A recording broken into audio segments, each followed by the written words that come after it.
जय श्री कृष्णा। राधे राधे। आज आपने मैं कामदा एकादशी महात्म्य सुनाऊं सा। कुंती पुत्र धर्मराज युधिष्ठिर बोले कि हे भगवान, आप मुझे श्रावण मास के कृष्ण पक्ष की एकादशी की सविस्तार कथा सुनाइए। उस एकादशी का क्या नाम है तथा कौन सी विधि है। इस पर कृष्ण भगवान बोले कि हे राजन, मैं एकादशी की कथा कहता हूँ, आप ध्यान पूर्वक सुनिए। एक समय इस एकादशी की पावन कथा को सुनने के लिए भीष्म पितामह से कहा था, जब न और इसे आज मेरी एकादशी की कथा सुनने की बहुत इच्छा है, अतः आप एकादशी की विधि सहित कथा सुनाइए। इस पर यह सुनकर भीष्म पितामह नारद जी के वचनों को सुनकर बोले कि हे नारद, आपने मुझसे अत्यंत सुंदर प्रश्न किया, अब आप सुनिए। श्रावण मास के कृष्ण पक्ष की एकादशी का नाम कामदा है। इस एकादशी के सुनने मात्र से ही वाजपेयी यज्ञ का फल मिलता है। कामदा एकादशी के व्रत में शंख चक्र गदाधारी भगवान विष्णु और धूप दीप नैवेद्य आदि से भगवान विष्णु की पूजा करते हैं। उन्हें गंगा स्नान के फल से भी बड़ा फल मिलता है। यही फल सूर्य ग्रहण, केदारेश्वर, कुरुक्षेत्र में स्नान करने से मिलता है। जो भगवान के पूजन का फल समुद्र वन सहित पृथ्वी दान करने से और सिंह राशि वाले को गोदावरी में स्नान करने के फल से भी अधिक फल मिलता है। व्यतिपात में गंडक नदी में स्नान करने से जो फल मिलता है, वह फल भगवान की पूजा करने से मिल जाता है।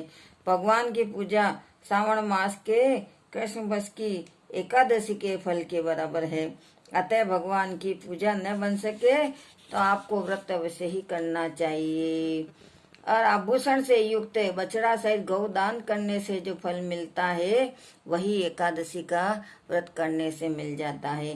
जो उत्तम द्विज श्रावण मास के कृष्ण पक्ष की कामदा एकादशी का व्रत करते हैं तथा विष्णु भगवान की पूजा करते हैं, उनको समस्त वेद, नाग, किन्नर आदि की पूजा हो जाती है।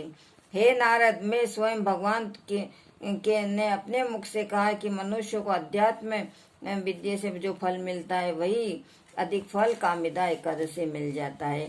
इस व्रत के करने से मनुष्य अंतिम समय में अनेक दुखों से युक्त तथा यमराज तथा नरक के दर्शन नहीं करता है। कामदा एकादशी के व्रत में रात्रि में जो जागरण करते हैं, मनुष्य को कोई योनि नहीं मिलती है और अंत में स्वर्ग को प्राप्त होता है। जो मनुष्य श्रावण मास के कृष्ण पक्ष की कामदा एकादशी को तुलसी जी से भगवान की पूजा करते हैं, वह इस संसार सागर में रहते हुए भी इस प्रकार अलग रहते हैं जिस प्रकार कमल जल में रहता हुआ भी अलग रहता है। भगवान की तुलसी दल से पूजा करने का 1 बार स्वर्ण तथा 4 बार चांदी के दान का फल मिलता है और भगवान मणि मोनिक से अपेक्षा तुलसी दल से अधिक प्रसन्न रहते हैं। जो भगवान की तुलसी दल से पूजा करते हैं, वे समस्त पाप नष्ट हो जाते हैं। हे नारद, मैं स्वयं भगवान की अत्यंत प्रिय तुलसी जी को नमस्कार करता हूँ। जो मनुष्य के समस्त पाप नष्ट हो जाते हैं और शरीर के स्पर्श मतलब अपन भगवान को प्रणाम करते छूकर उससे मनुष्य पवित्र हो जाता है। तुलसी जी को स्नान कराने से मनुष्य की यम यातनाएं नहीं मिलती है। जो भक्तिपूर्वक भगवान के चरण कमलों में तुलसी अर्पित करते हैं, उन्हें मन मुक्ति मिलती है। जो मनुष्य एकादशी के दिन भगवान के सामने दीपक जलाते हैं, उनके पितृ स्वर्ग लोक में सुधा का पान करते हैं।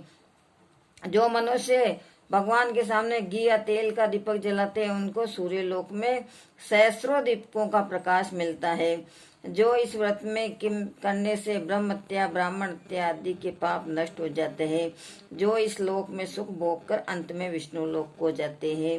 इस एकादशी के महात्मा को स्वर्ण से मनुष्य स्वर्ग लोक को जाता है। बोले श्री चंद्र भगवान की जय।